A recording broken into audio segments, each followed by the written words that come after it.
어떤 성경책의 제목은 예수님의 계보라고 해놨는데 계보는 아닙니다. 계보는 어느 계열로 이렇게 쭉 나왔다 해서 계보가 되는데, 세계라고 번역한 말은 영어에서는 책이라고 번역을 바로 해놨습니다. 그러니까 족보책, 족보라는 그런 의미인데요. 예수님과 다윗과 아브라함 어떤 관계인가 하는 것을 성경을 통하여서 바로 아는 것이 참 중요하다고 생각이 됩니다. 어떤 교수님이 강의 시간에 이야기를 들려주고 질문을 했다는데요. 한 쌍의 부부가 유람선을 타고 여행을 하다가 큰 폭풍을 만나서 배가 침몰하게 되었답니다. 그런데 그 배의 구명 보트에는 자리가 딱 하나만 남았다는데요. 이때 남편이 부인을 유람선에 남겨두고 혼자 구조선에 올랐다고 합니다. 부인은 침몰하는 배 위에서 남편을 향해 소리를 쳤답니다. 교수는 학생들한테 질문을 했답니다. 여러분, 이 상황에서 부인이 남편에게 뭐라고 외쳤을까요? 우리 송미숙 집사님 뭐라고 외쳤을까요?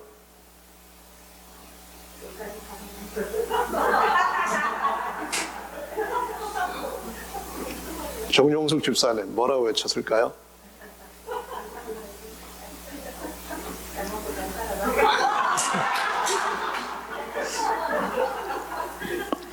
학생들이 대답을 하기를 당신을 저주해야 그렇게 하고, 내가 너 남편으로 선택하고 살았던 내가 바보지 이렇게 소리 지르고, 어디 얼마나 잘 처먹고 잘 사나 보자 뭐 그러기도 했다고 하는데, 한 학생은 한마디도 하지 않고 고개를 숙이고 있었대요.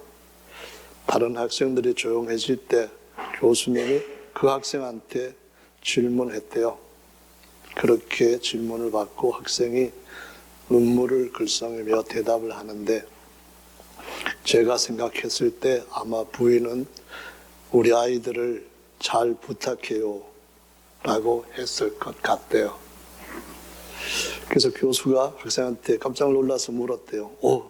어디서 그 얘기 들어봤니? 물었더니 하는 말이, 좌우로 고개를 흔들면서 눈물을 흘리며 하는 대답이, 아니요, 저희 어머니가 병으로 돌아가실 때 아버지한테 그렇게 말했어요. 이렇게 대답을 했대요.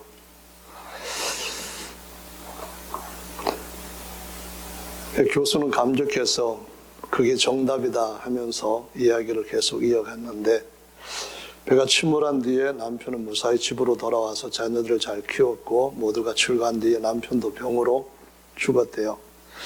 이후에 그 자녀들이 부모님의 유품을 정리하다가 아버지 일기장을 발견했는데, 거기에는 부모님이 배를 타고 여행했을 때 이야기가 적혀 있었대요. 그때 어머니는 중병에 걸려서 여행은 부모님의 마지막 여행이었대요. 풍랑을 만나서 사고가 발생했을 때 자식들을 살려야 된다고 하는, 그래서 살아야 할 수밖에 없다고 둘이서 결론을 내리고, 아버지가 이제 남편을, 그러니까 어머니를 두고 구명정에 올랐대요. 아버지의 마지막 일기장에 이렇게 쓰여 있었대요. 여보, 미안합니다. 그때 당신이 등을 떠밀지만 않았다면 나도 당신하고 함께 바닷속에 빠져 죽고 싶었습니다. 하지만 그럴 수 없었던 것은 나를 미워하면서 살아왔습니다. 남아있는 자식들 때문에 당신만 깊고 차가운 바닷물 속에 잠들게 할 수밖에 없었습니다. 나는 당신과의 약속으로 아이들을 잘 키워냈습니다. 그리고 이제 당신을 만나러 갈 수 있어서 너무 행복합니다. 증하네요. 남 사정 모르고 그렇게 험한 얘기 안 하는 것이 좋겠다라는 생각이 듭니다. 제가 들고자 하는 더 참된 의미는 성경 말씀을 모르면서 성경을 오용을 하는 것이 큰 세상의 신자들 세계, 기독교 세계에 많다고 하는 겁니다. 그렇기 때문에 성경을 좀 더 올바로 아는 것은 참 중요한 일이라고 말씀드리고 싶습니다. 왜 예수께서 탄생을 하셨을 때 마태복음을 기록하면서 아브라함과 다윗의 자손이라고 예수님을 불렀을까요? 왜 하나님의 아들 예수 그리스도의 세계 이렇게 표현하지 않고 아담의 자손 또는 창세기 3장 15절에 나와 있는 여인의 후손 예수 그리스도의 족보 이렇게 하지 않고 또는 하나님과 요셉의 아들 이렇게 하지도 않고 아담과 요셉의 아들, 아담과 노아의 아들, 셈과 유다의 아들 이래 하지 않고 하필이면 아브라함과 다윗의 자손 예수 그리스도 이렇게 기록을 했을까요? 그것이 중요한 문제입니다. 이 시기는 유대인들이 선민으로 있고 나머지는 전부 다 이방인으로 있던 2000년 전의 시기입니다. 그때는 우리도 다 이방인이었죠. 지금은 아니지만은 오직 유대인들만이 하나님의 언약을 갖고 있는 책을 갖고 있었습니다. 그 책이 바로 언약서이고 나중에 하나님의 심판대 앞에서 이렇게 펼쳐질 책도 역시 이 성경책도 언약책이라고 하는데요. 그런 입장에서 하나님의 말씀이 그대로 이루어졌다고 하는 사실을 강조하면서 아브라함과 다윗의 자손 예수 그리스도의 세계 하면서 이것이 그 후손들이 증인이 되고 면면이 자자손손 이어져 왔던 약속이 이루어진 것이다라고 증거를 하고 있는 것입니다. 특별히 마태복음에는 성경에 기록되었던 말씀이 이렇게 이루어졌다라는 말씀이 많이 나타나고 있고 예수님도 공생애를 시작하시면서 곧바로 마귀에게 시험을 받으실 때에 3번씩이나 시험 받을 때마다 기록되었으되 라는 말씀을 가지고 시험을 이기셨습니다. 그 엄청난 배고픔의 고통을 기적으로 금방 바꿀 수도 있었지만 기록된 말씀을 먼저 붙잡은 거죠. 사람이 떡으로 사는 게 아니고 기록된 말씀대로 이루어지는 것을 붙잡아야 산다는 거예요. 금방 영광을 얻을 수 있는 길이 있는데도 불구하고 그분은 주님이 기록한 말씀대로 가야 할 길을 가야 된다는 것을 마귀 앞에서도 아주 엄중하고 확실하게 시인하고 인정했던 분입니다. 그래서 아브라함과 다윗의 자손이라고 기록을 하고 있거든요. 그 아브라함의 자손이라고 할 때는 예수님도 아브라함의 하나님을 믿었다는 거예요. 아브라함의 하나님은 어떤 하나님이냐? 선민의 하나님이라는 겁니다. 아브라함의 하나님은 바벨론에서부터 잘못되어 있는 신들을 섬기던 그런 곳에서 아버지마저 우상숭배에 빠지게 될 때에 아비와 본토, 친척 모든 것을 다 떠나가지고 하나님께서 주시한 깨끗한 땅에서 온전한 참 하나님을 섬기라고 불러내셨다. 그래서 아브라함의 하나님을 강조하면서 아브라함의 하나님이 맺으신 언약의 백성이고 그 언약서가 이렇게 기록이 된 대로 성취되고 있다라는 것을 가르쳐 주시고 있는 것입니다. 아브라함의 하나님이 어떤 하나님입니까? 모세에게 나타나서 나는 아브라함의 하나님이다. 아브라함과 이삭과 야곱의 하나님이다. 이 말씀을 하시는데 누가복음 20장에서는 예수님이 그 말씀을 풀어주실 때에 하나님께는 이미 의인들이 다 살아있다. 그래서 하나님은 산자들의 하나님이다. 이 말씀하시면서 아브라함과 맺은 영원한 생명의 부활의 언약이 얼마나 놀랍고 얼마나 큰 기적인가 하는 것을 가르쳐 주시고 있는 것입니다.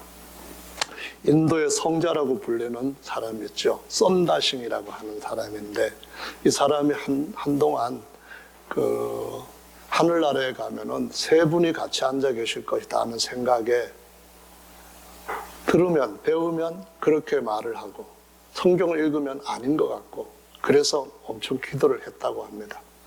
그 기도를 했는데 바울처럼 자기가 이상한 입신경지에 들어갔대요. 들어가서 보니까 보좌가 하나 있는데 예수님이 앉아 계시더래요. 그래서 다음에 또 그런 경험을 했는데 그때마다 꼭 예수님만 앉아 계시더래요. 그래서 누가 뭐 세 분이 앉아 있다고 하든 아니면 뭐 어떻게 뭐 한 분인데 그 속에 셋이 있다고 하든 간에 상관없이 하늘나라 가면은 한 분 하나님을 믿을 거다 그랬는데, 그 한 분 하나님이 바로 아브라함의 하나님, 또 다윗의 하나님, 그리고 바로 예수 그리스도의 하나님이시다라는 말씀입니다. 아멘. 그래서 아브라함의 하나님을 할 때는 첫 번째 가장 중요한 것이 다른 게 아니고 하나님의 그 신격, 그분의 정체성, 이것이 얼마나 중요한가 하는 것을 가르치는 겁니다. 선민이라고 하는 것은 그분을 믿는 사람들한테 너는 내 백성이고 나는 너의 하나님이 되겠다, 그렇게 언약을 맺으셨던 그런 백성들을 가리켜서 선민이라고 하는 겁니다. 그럼 선민이 따르는 약속의 당사자는 누군가 하면은 바로 그분이 믿었던, 아브라함이 믿었던 하나님입니다. 그래서 성경에서는 아브라함을 믿음의 조상이라고 부른다는 거예요. 믿음의 조상이라고 부를 때 조상이라는 말은 뒤에 후손들이 쫙 이어지는 그러한 약속이 들어있다는 거예요.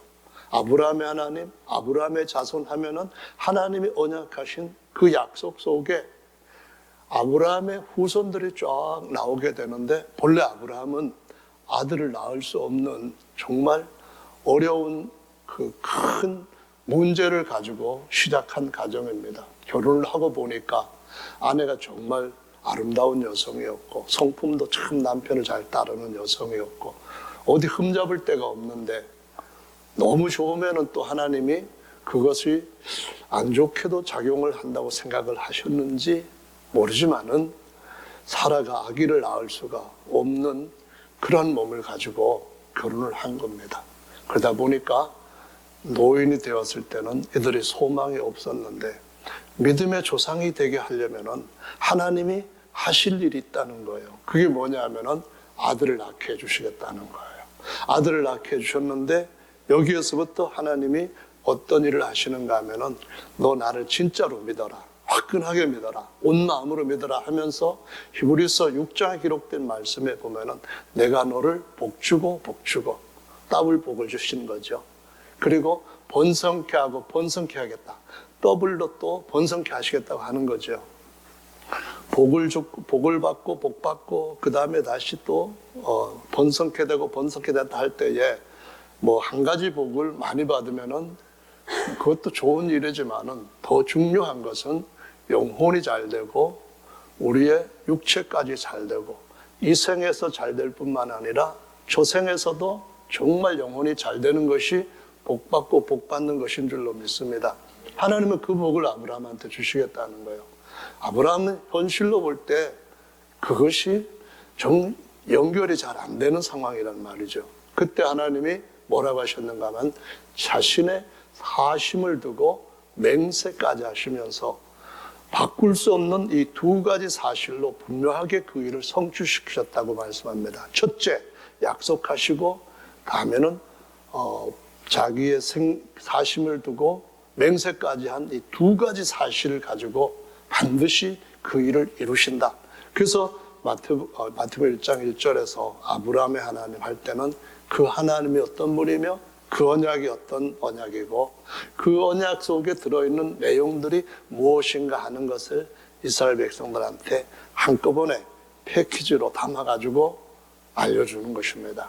그래서 아브라함한테는 성경에서 보시면은 아들들이 나중에 하나님의 후손으로서 또 그것을 또 아브라함의 후손이라고 하는 연결된 이 두 가지 같이 양다리에 걸친 그러한 후손들이 엄청나게 많을 것임을 보여주시고 있는데, 갈라디아서 4장 22절부터 기록되어 있는 말씀을 보면은 하나님께서 아브라함을 하나님 자신에다 빗대고 하나님을 믿는 사람들을 아브라함의 아내 둘과 아들들 둘에 빗대가지고 설명하는 걸 볼 수 있습니다. 그래서 다 그들이 다 아브라함의 후손이란 말로 진짜 아브라함에게 뭔가 영적으로 복받아가지고 영적으로 자손이든 아니면 육적으로 복받아가지고 육적으로 자손이든 아브라함의 자손들이 쫙 나오게 될 것임을 보여주시고 있는 것입니다.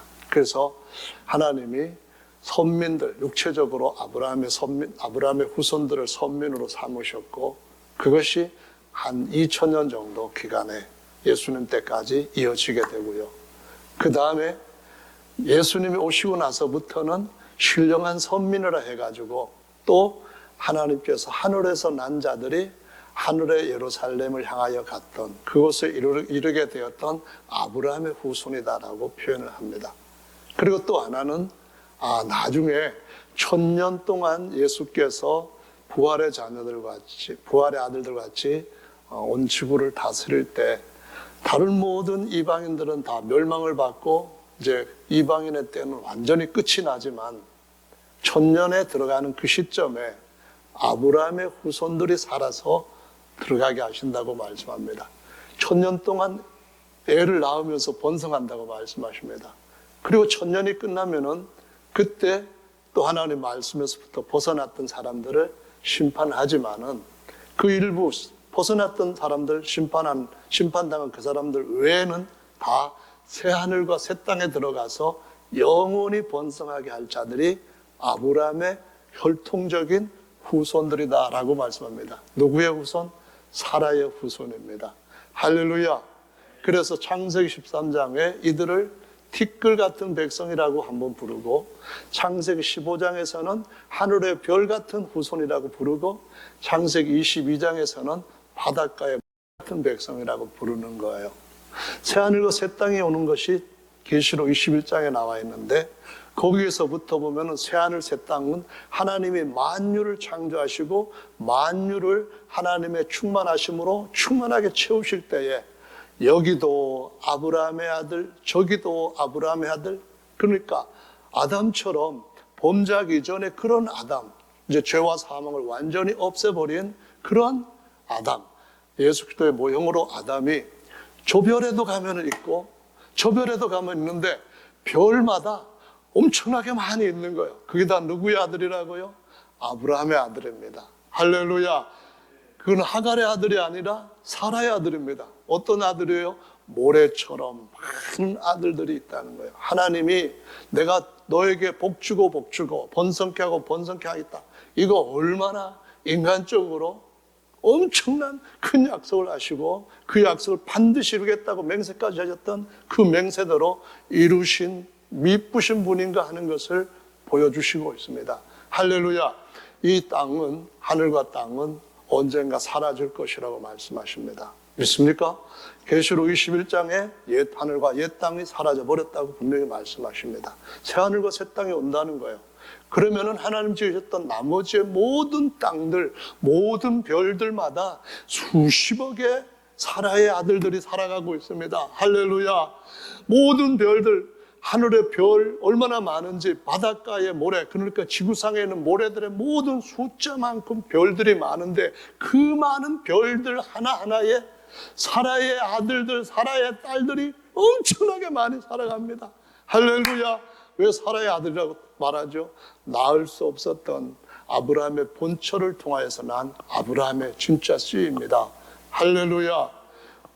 우리 하나님은 엄청 크신 하나님이신 줄 믿습니다.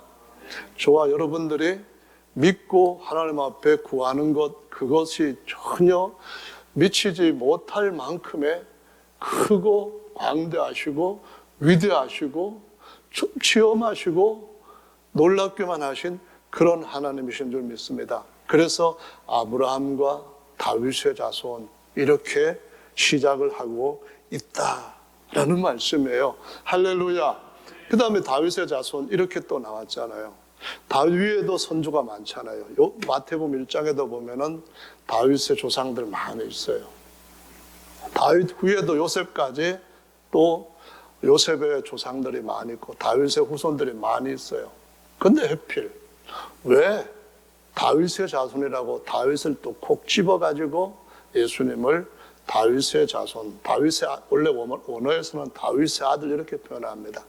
손자든 증손자든 성경에서는 그냥 다 아들이라는 말로 쓰는데 우리말은 이제 그걸 좀 더 세분해가지고 아들이다 이렇게도 표현하고 또 손자다, 증손자다 이렇게도 표현할 수가 있는데요.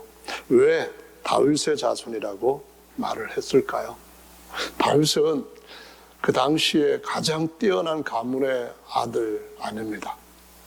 어려서부터 그냥 정말 어려서부터 그러니까 초등학생 정도 된 때부터 저희들 50년대 출생들은 시골 사람들은 초등학교 때부터 꼴 베는 일을 했습니다.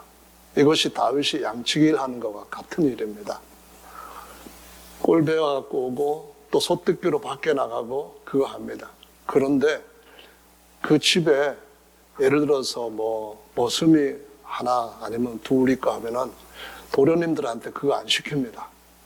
다윗이 어려서부터 8명의 아들들이 있는데 막내가 어린 시절에 아버지 양치로 들판에 나갔다는 겁니다.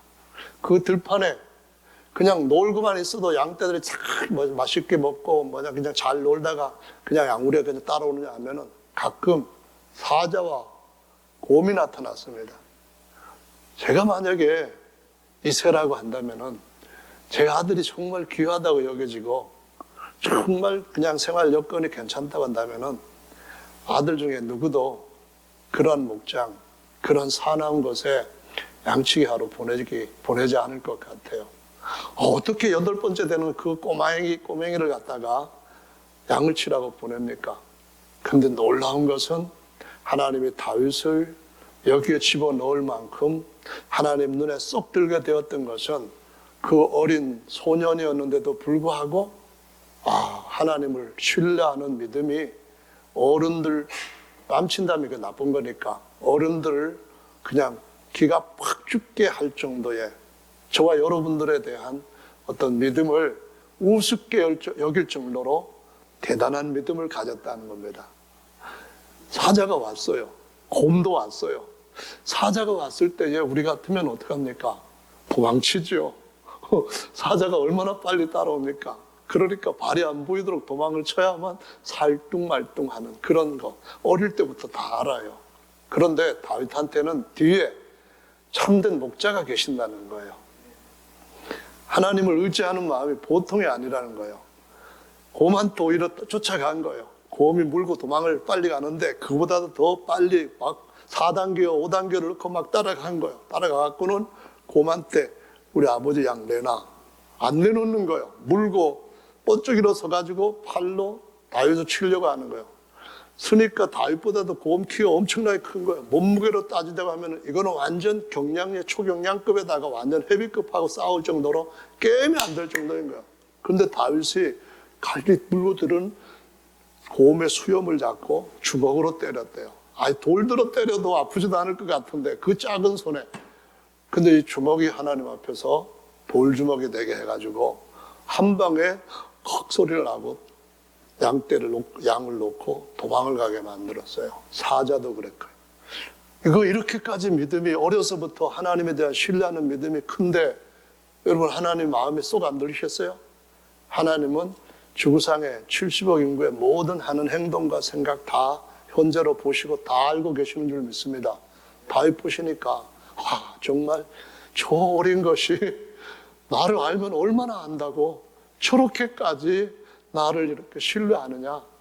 정말 내가 이런 사람은 이 땅에 살고 있는 모든 사람들 중에서 찾아볼 수 없을 정도로 대견스럽다.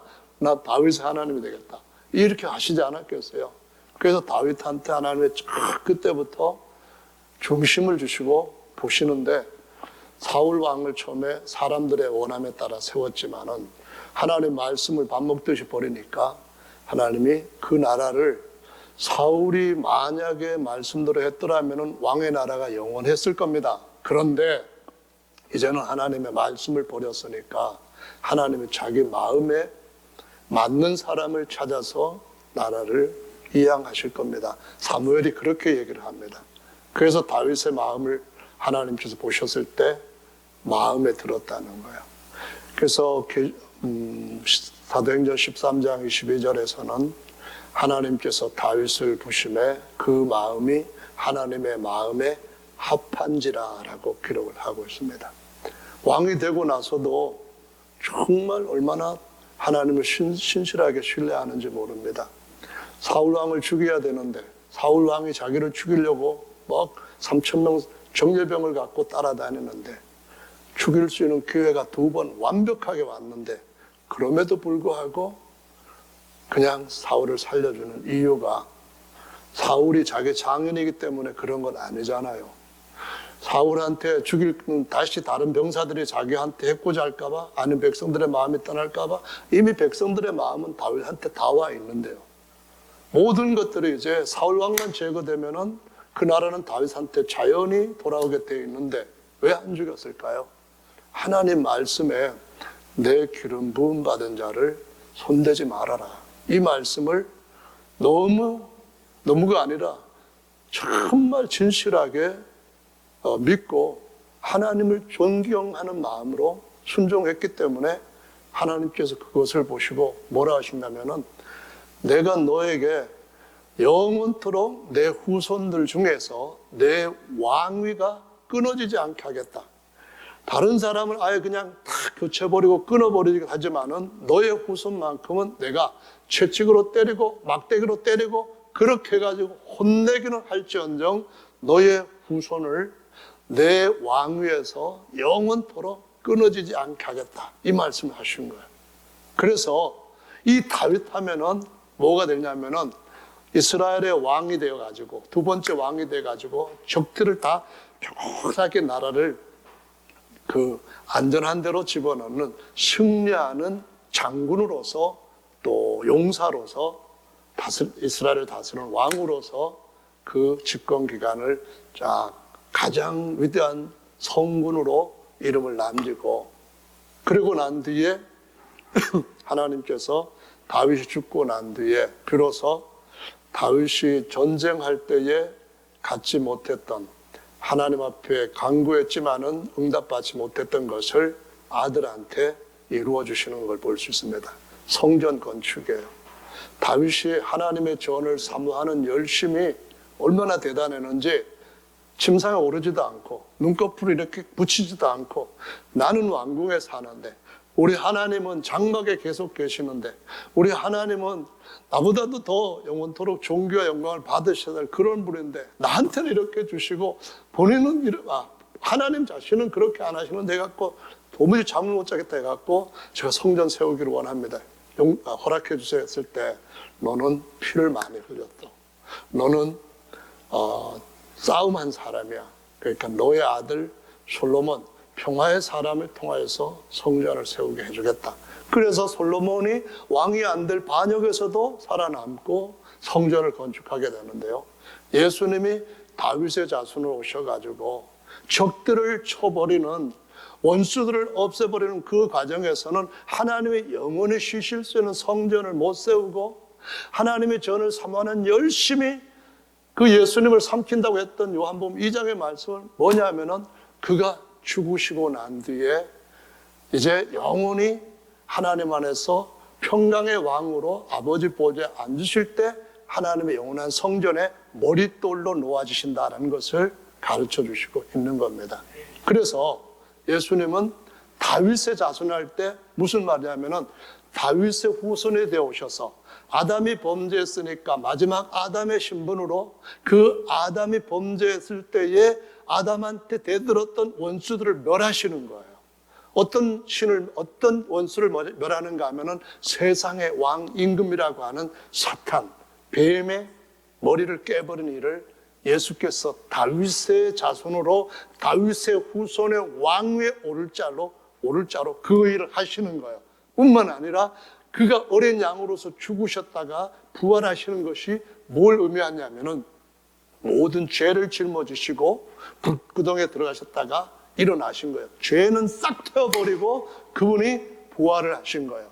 그래서 다시 사시니까 사망까지도, 이 사망이란 최고의 원수까지도 싹 멸해버리시고 새하늘과 새 땅이 오게 되면은 그때는 다시는 죄도 못 나오고 사탄 마귀도 못 나오고 죄도 못 나오고 사망도 못 나오는 영원히 완전한 평화의 나라, 평강의 곧 예루살렘의 왕으로서, 살렘이란 말이 평화예요. 예수님이 예루살렘의 왕이라는 말은 평화의 기초를 놓았다, 기초를 놓은 머릿돌을 놓으신 분이다, 그런 의미로 나오는 거예요. 그래서 예수님이 다윗의 자손이라 할 때에 그 의미는 뭐냐면은 그 다윗의 자손 예수 그리스도께서 다윗의 자손에 연합되어 있는 그를 따르는 모든 백성들을, 마태복음 12장에서는 바로 예수 그리스도를 따르는 모든 사람들을 다윗의 같은 동행자라고 표현을 하면서 할렐루야, 그 모두에게 뭘 하는가 하면은 나라들을 얼마나 많이 광대하게 하시는가 하면은 그분은 나라의 큰 나라의 임금이 되고 나머지는 그냥 뭐 메데 페르시아 때 뭐 120도 정도 그런 것이 아니라 온 우주에 하늘과 더 위에 있는 둘째 하늘 모든 곳곳에 그 모든 것들을 다스리는 왕들로 세워주실 분이다 하는 것을 알리시기 위해서 가장 강한 적들 다 멸하고 영원히 참된 평화로 하나님의 그 모든 권세와 능력과 충만함으로 다스릴 왕들을 세울 자다 해서 다윗의 자손 예수 그리스도 이렇게 표현을 하고 있다는 것을 볼 수가 있습니다. 할렐루야, 아멘. 여러분, 그래서 오늘 말씀에서 가장 중요한 것은 아브라함과 다윗의 자손 예수 그리스도 할 때에 그분은 하나님이 한 분, 아브라함의 하나님이시라는 것과 그분은 다윗의 하나님이시자 모든 것들을 이기게 해주시는 진정한 왕 중의 왕이시라고 하는 사실을 먼저 배워야 되고, 다음에 넘어갈 것은 아브라함, 다윗, 그 다음에 예수 그리스도 할 때에 아브라함의 아들 이삭은 독생자로 하나님의 아들 예수 그리스도의 모형으로 등장하는 부분을 볼 수가 있습니다. 아브라함의 아들 다윗은 뭐냐? 아브라함은 유일하신 참 한 분 하나님, 다윗은 그 한 분 하나님이 낳으셨던 그리스도 메시아로서 모습을 보여주시고 있다라는 것입니다. 그래서 예수님은 누구냐? 아브라함을 하나님 보였던 것처럼 예수님이 바로 새 언약의 영원한 유일하신 참 하나님 아버지시다, 이것을 선포하는 줄로 알아야 됩니다. 아멘. 예수님께서 다윗의 자손으로서, 아브라함의 자손으로서 하나님의 독생자인 예수님의 모형을 보여주는 자로서 예수님이야말로 하나님은 한 분이시오, 하나님과 사람 사이의 중보자도 한 분이시니 곧 사람이신 그리스도 예수라 하는 말씀처럼 예수님은 아버지와 아들, 하나님과 그리스도라고 하는 사실을 마태복음 1장 1절에 구약에 기록해 놓았던 모든 말씀대로 이루어 주시는 분이라고 첫 번부터 강력하고 확실하게 말씀을 기록하게 하신 줄로 믿으시기를 바랍니다. 할렐루야. 그래서 성경에 보면은 다윗의 자손 막 외칩니다. 다윗의 자손 외치는데 그 말과 성경에 보면은 아브라함의 믿음, 아브라함의 후손, 아브라함의 믿음에서 그 말을 많이 합니다. 우리가 반드시 마지막에 알아야 될 것은 성경 말씀 엉터리 풀지 말고 하나님은 오직 한 분밖에 없다, 그 말씀입니다. 그래서 성경에 보면은 아브라함의 하나님, 다윗의 하나님 또는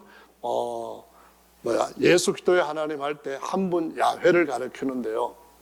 이 야훼 가리킬 때에 예수님을 하나님이 육체를 입고 이 땅에 오신 살아있는 성막이다라는 표현에서 성막을 뭐라고 성경에서 비유로 많이 말씀하시는가 하면은 증거막이라고 하는 말을 써요. 증거막. 무슨 말이에요? 하나님은 한 분이다 하는 증거를 담은 판을 모신 하나님의 거룩한 장막 초소, 이런 의미입니다. 근데 이 하나님의 증거를 담은, 증거판을 담은 궤를 뭐라고 하는가 하면은 법궤라고 하는 말은 딱 한 번만 성경에 나와요. 법궤라고 하는 말은 레위기에서 딱 한 번만 법궤라고 표현하고 나머지는 뭐라고 하냐면 증거궤라고 나와요. 증거궤라고 나오는 말보다 더 많이 나오는 말은 뭐냐면은 언약궤라고 나와요. 언약궤라고 하는 말은 무엇을 의미하는가 하면은 하나님께서 성전을 세우실 때에 그 성전 안에 법궤를 만들게 하시고 그 법궤를 언약궤라고 하시면서 그 언약궤 안에다 뭘 넣냐 하면은 언약을 넣으셨다라는 말씀을 하시는 거예요. 언약을 넣으셨는데 솔로몬이 성전을 지었을 때는 그 안에 만나 단지도 없어요. 없어졌고 쌍난 지팡이, 아론의 지팡이도 없어졌어요. 오직 뭐만 있었는가 하면은 하나님의 진수로 기록하신 돌판 비석 2개 언약의 말씀만 들어있더라 이렇게 말씀합니다. 성경은 계속해서 십계명을 언약의 비, 언약의 돌판 이렇게 말씀하십니다. 그 말은 무엇을 말하느냐 하면은 언약궤 안에 있는 언약서의 돌판의 첫 번째 기록한 말씀이 뭐라고요? 나는 너희를 애굽에서 이끌어낸 너희 하나님 야훼로라. 할렐루야. 나는 너희를 죄와 사망에서 하늘로 이끌어낸 너희 하나님 예수로라. 나 외에는 다른 신들을 너희 앞에 있게 말지니라. 이렇게 선포하는 새 언약의 신령한 살아있는 법궤 예수 그리스도 안에는 바로 그런 가장 중요한 일계명이 들어있다고 하는 사실을 보여주시고 있는 겁니다. 할렐루야. 그래서 이 다윗이 교회라고 하는 것을 아모스서 9장에 있는 걸 갖고 어떤 표현으로 우리에게 계시를 주시는가 하면은 아모스가 하나님 야훼께서 자기 이름을 위할 장막을 치셨다는 말씀을 하는데 다윗 장막을 얘기하는 거예요. 모세 성막 다음에 다윗이 자기가 법궤를 모실 장막을 하나 만들었어요. 솔로몬의 성전을 짓기 전에. 그래서 그걸 갖다 다윗의 장막이라 하는데 이 다윗의 장막을 아모스서에서는 이방인들까지 포용하는 장막으로 이제는 예언을 하고 있어요. 그래서 이 예언이 어디에서 성취가 되는가 하면은 사도행전 15장에서 이방인의 구원에 대해서 예루살렘에서 모든 지도자들이 모여 토론을 했을 때에 이방인들이 구원받는 게 가능하냐? 이방인들이 도대체 어떤 방법으로 구원을 받아야 되느냐? 율법을 그들도 순종해야 되느냐? 뭐 이런 가지고 엄청난 논쟁이 바나바와 바울과 또 다른 말씀을 바꾸려고 하는 자들과 논쟁이 일어났을 때 해결이 안 되니까 예루살렘으로 가서 거기에 모든 최고의 지도자들이 모여가지고 야고보가 의장에 대해서 내린 내용이 그겁니다. 하나님이 자기 이름을 위하여서 이방인들을 자기 백성으로 세우기 위해서 했던 말씀이 이렇게 기록되어 있다 하면서 우리 유대인들도 이방인들과 똑같이 구원을 받는다 하면서 모든 교회, 그러니까 바울이 세웠던 에베소에 있는 에베소 교회, 서머나 교회, 버가모 교회, 두아디라 교회, 사대 교회, 빌라델피아 교회, 라오디케 모든 교회가 다 뭐라고요? 다윗의 장막이라는 표현을 쓰고 있다는 겁니다. 그 말은 뭐예요? 예수께서 이 교회의 머리시다 그 말씀을 하시는 겁니다. 아멘. 회복된 교회가 빌라델피아 교회라고 하는데 회복된 교회가 뭐라고 표현해요? 다윗의 집의 열쇠를 가지고 있는 이 이렇게 나옵니다. 그 말은 무슨 말이에요? 다윗이 누구냐? 바로 그 하나님이 사람의 몸을 입고 우리 땅에 나타나셔서 하나님과 우리를 영원히 자기와 같이 하나로 연합시켜주는 유일한 중보자가 되셨다 하는 것을 보여주시는 말씀이라는 거예요. 할렐루야. 자, 이렇게 되니까 다윗의 자손이라고 하는 말씀이 얼마나 우리에게 참 복된 은혜를 주시는가 하는 것을 성경에서 근거들을 찾으면은 너무 많이 널려 있어요. 널려 있는데 그런데 우리 예수님께서 이제 우리에게 주시는 말씀 중에 가장 중요한 것을 다시 한번 새기시는 것이 오늘 말씀의 가장 중요한 핵심입니다. 아브라함과 다윗의 자손 예수 그리스도 이렇게 할 때에 이 예수님은 우리로 하여금 믿음의 조상 아브라함의 신령한 자손이 되게 하고 우리의 믿음의 조상 다윗, 다시 말하면은 그 다윗이라고 하는 하나님의 아들을 다윗이라고 모형으로 표현을 했을 때에 그를 통하여서 얻게 되는 그런 은혜가 무엇인가 하는 것을 가르쳐 주시는데요. 아브라함의 아들 중에 이삭이 아브라함의 말년에 하나님이 마지막 시험을 하실 때에 어떤 말씀을 지시하셨는가 하면은 22장에 가보면, 창세기 22장에 가보면은 널 사랑하는 아들 이삭을 나한테 제물로 바치라 그렇게 말합니다. 그래서 아브라함의 아들 예수 그리스도는 여기에서 뭘로 나오는가 하면은 다윗의 자손이라 할 때에 혈통적인 후손으로서 예수 그리스도의 혈통으로 난 겉사람에 대한 것을 가르치는 거예요. 아브라함의 후손 다윗의 자손인데 혈통적으로 난 아브라함의 또 다윗의 그 혈통을 이어받은 육체를 장막으로 갖고 오신 예수 그리스도를 가리킨다 그 말이에요. 그래서 아브라함의 후손으로서 창세기 22장의 말씀에 보시면은 야훼 이레에 이 복을 이루실 분이 바로 예수 그리스도로서 예수님의 겉사람과 속사람이 있는데, 다른 말로 하자면은 이새의 뿌리에서 난 한 가지가 있고 이새 줄기에서 난 한 싹이 있는데, 예수님이 속사람으로서는 하나님이 낳으신 아들로서 우리도 하나님의 아들 되게 하시려고 하는데, 하나님의 아들 되게 하시기 전에 하셔야 될 일은 뭐냐 하면은 바로 혈통적인 후손, 아브라함의 혈통적인, 다윗의 혈통적인 후손으로 곧 사람의 아들로 어린 양이 되셔서 우리의 모든 죄를 대신 담당하시고 죄와 사망을 영원히 이기는 일을 하셔야 된다 하는 것을 보여주고 있다는 말씀이에요. 아멘. 그런데 창세기 14장에 가보면은 아브라함이 오히려 11조를 바치는 사람을 만나게 됩니다. 누구예요? 이 사람이 바로 유다의 지파에 속한 사람이 아닌 거예요. 유다의 지파 사람은 죄와 사망을 이기는 왕으로서의 모습을 보여주지만은 이 창세기 14장에 나와 있는 멜기세덱이라고 하는 사람은 족보도 없고 시작도 없고 끝도 없고 부모도 없는 오직 하나님의 아들과 방불한 사람으로 나오는데, 히브리서 7장에서는 그를 가리켜서 유다 지파에서 나온 사람이라는 제사장이 될 수가 없지만은, 그러나 그가 유다 지파를 따르지 않고 멜기세덱의 반차를 쫓는 하나님의 아들로서 영원히 제사장이 되고 영원히 어린 양이라는 자기 몸을 가지고 제사장이라고 하는 하나님 앞에서 유일한 아들로 중보자로서 우리를 하나님과 영원히 하나가 되게 하는 그런 자가 된다라고 말씀합니다. 그 자가 누구냐고 하면은 하나님의 아들로서 예수 그리스도이시고, 아브라함과 다윗의 자손으로서는 혈통적인 의미에서는 아무런 의미가 연관이 없는 자라는 사실을 보여주시고 있다는 거예요. 아멘. 그래서 마태복음 1장에서 이어지는 말씀이 21절에 이렇게 나옵니다. 아들을 낳으리니 이름을 예수라라. 누구에게서 아들 낳는다고요?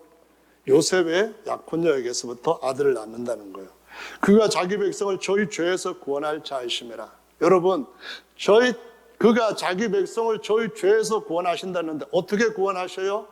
대신 죽고 대신 장사 지내지는 거예요. 믿습니까? 아멘. 그래서 죄에서 구원받는 거예요.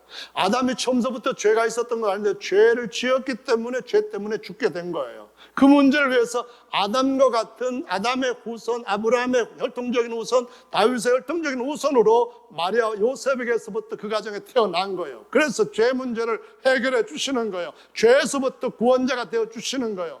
그 다음에 23절 읽어봅니다. 찾으셨으면 마태복음 1장 21절 아까 읽었으니까 22절, 이 모든 일에 된 것은 주께서 선지자로 하신 말씀들 이루려 하심이라. 가라사대 보라 처녀가 잉태하여 아들을 낳을 것이요 그 이름은 임마누엘이라 하리라 하셨으니 이는 번역한즉 하나님이 우리와 함께 하심이라 이 말씀합니다. 여러분, 이 말씀이 완전히 이루어지는 것은 언젠가 하면은 예수께서 육체로 이 땅에 임하셨을 때 예수님이 계속 하신 말씀은 내 안에 아버지께서 계심을 믿어라.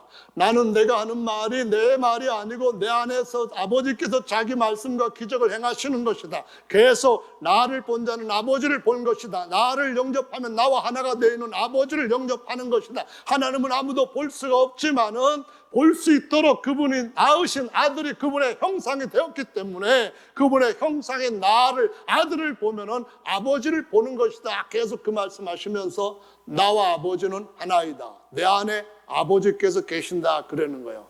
근데 임마누엘이라는 말은 하나님이 나와 함께 하신다. 그 말이 아니고 하나님이 사람의 장막을 치고 하나님이 계시지 않는 그런 장막을 갖고 있는 사람들 가운데 계셨다는 임마누엘보다 더 중요한 의미는 요한복음 14장에서 내가 너희를 고아와 같이 버려주지 않고 너희 속으로 오겠다 이 말씀하시면서 그가 우리 안에 오실 때에 우리가 너희 안에 와서 함께 너희와 거처를 정하겠다라고 말씀하시는 거예요. 이 말씀은 성령으로 우리 안에 오실 때에 여기에도 저기에도 120명 성령 받을 때 120명 모두 안에 누가 계신다고요?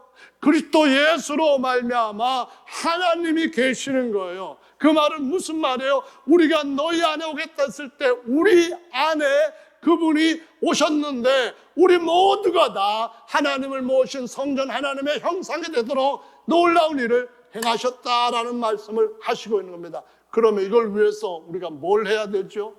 명확한 거예요. 간단하고 확실한 거예요. 그건 뭐냐면은 예수 그리스도 앞에 우리의 죄를 고백하고 회개하고 예수 이름으로 침례받아 그와 함께 장사되어지면은 죄에서부터 구원을 받게 되는 줄로 믿으시기 바랍니다. 아멘. 그리고 그 모든 자들에게 얼마든지 부르시는 자들에게 약속하신 아버지의 성령을 받게 되면은 하나님께서 우리 모두 속에 임마누엘 하시는 줄로 믿으시기 바랍니다. 어느 날인가는 우리가 영원토록 우리 안에 계시는 하나님 모시고 하나님의 모든 충만함, 하나님의 모든 권세, 하나님의 모든 능력, 하나님의 모든 부여, 하나님의 모든 걸 아시는 능력과 같은 것들을 우리가 다 안에 담고 하나님의 일을 물려받은 후사로서 영원토록 만유에서 아들과 함께 왕노릇 하는 날이 오게 될 줄로 믿으시기 바랍니다. 이거는 진짜 실화입니다. 믿습니까? 할렐루야. 그래서 오늘 말씀 중에 정말 중요한 것은 아무리 많은 기적이 일어난다 할지라도 그것 가지고 우리 죄사함을 얻을 수 없다는 거예요. 아무리 많은 희생적인 헌신을 한다 해서 얻을 수 있는 게 아닙니다.